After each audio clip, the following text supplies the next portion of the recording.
on framing the research hypothesis and going about data collection. So what's a research question? A research question is essentially a question that a research project sets out to answer.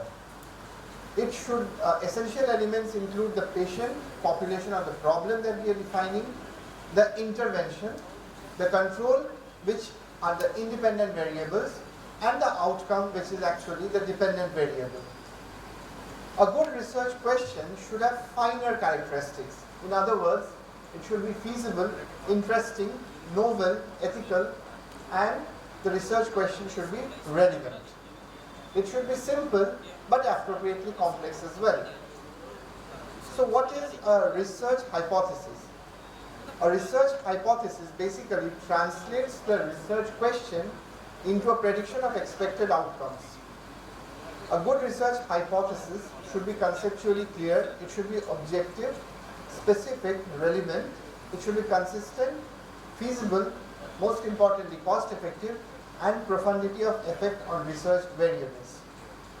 So what are the sources of research hypothesis? You could have theoretical or conceptual frameworks, you could base it on your previous research work, on academic literature, or also on real life experiences. What are the types of hypothesis?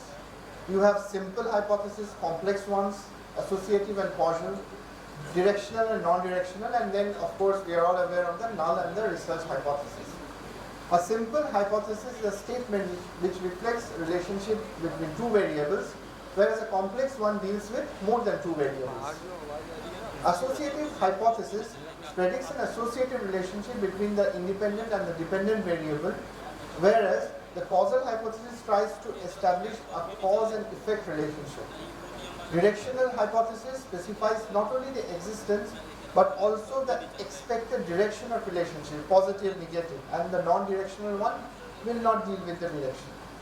Then we have the research hypothesis, which is also referred to as a substantive, declarative or scientific hypothesis, and the null hypothesis or the statistical hypothesis, which basically states that there is no relationship between the dependent and the independent variables. Of course, the very concept of research hypothesis has come under criticism. Some people say that it biases research. Qualitative researchers claim that research hypothesis should come out of the results and not be an initial step. Now coming to data. So data, as we all know, is the lowest unit of information. It can be quantitative or qualitative. So a qualitative data can be nominal, where two or more categories are not in any particular rank or order, or it can be ordinal. A quantitative data can be discrete and continuous.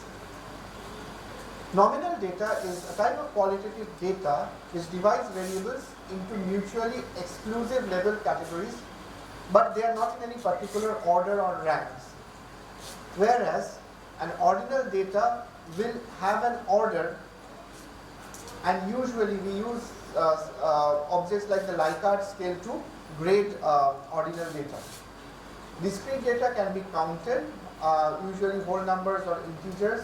We use tally charts, bar charts, pie charts to represent the same, and continuous data can be represented using line graph and histogram or regression analysis. So basically, now that we have all the data with us, if we do not have a data collection plan in place, then we will basically be like the 6 blind men and the elephant. The one who touched the tail thought it's a rope, the one who touched the trunk thought it's a wall, and so on and so forth. So what should the basic components of a data collection plan be? So you have to identify the types of data with the help of the research question and the research hypothesis, then the types of measurements and variables. Then we look at the instruments, scales, and the various methods that we have with us. At this particular stage, the clearance from the ethics committee becomes important, and then we go on to the next step, which is the pilot testing. Once we have the results of a pilot testing, which is usually done on a small sample size with us, then either we need to revise based on the results, we need to either revise and go back to the instrument, scale, and methodology, or if we are satisfied with the results, then we have to go for the operational procedures. Sources of data collection could be internal and external sources. External sources could be primary data, which is first-hand, reliable, authentic data, but however, it is costlier and time-consuming. Whereas, there are various methods of collecting primary data. Then we have secondary data which are already available in journals or periodicals, and the advantage is obviously secondary data is quicker and cheaper, but of course it will not be tailored to the needs of your research work. Secondary data of course can be collected from published and unpublished work. What are the primary data collection methods? So we have observation, where we are not interviewing a respondent. We are just observing the situation. It's an expensive method and the information provided unfortunately is very limited. Observation could be structured or unstructured. It could be participant, wherein the observer observes by making himself more or less a part of the member group, or it could be a non-participant one. It could be a controlled observation or an uncontrolled one. Controlled observation is where it is in the natural setting. Uncontrolled one, wherein we have a predefined, prearranged plan according to which we have the data that we are observing. Then the interview method. Types of interview, there are structured, unstructured, focus interviews, and so on and so forth. We have the questionnaires as well. Questionnaires consist of a number of questions which are printed or typed in a definite order on a form or a set of forms. It could be multiple choice questions. It could be open-ended questions. An effective questionnaire should be simple and lucid. Open-ended questions are best avoided. Controlled questions should be there to indicate the reliability of the respondent. And finally, we have schedules. Schedules are very similar to questionnaires, but there you have an enumerator who is specially appointed to fill schedules, and it's particularly helpful in rural settings where some respondents might not be that well literate. Finally, getting the data ready.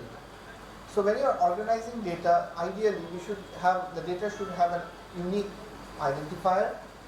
All the back-end data, the questionnaires, the interviews, testimonials, they should be preserved with us ideally for 3 to 5 years. We have to check for completeness and accuracy and remove those data that are incomplete and do not make sense.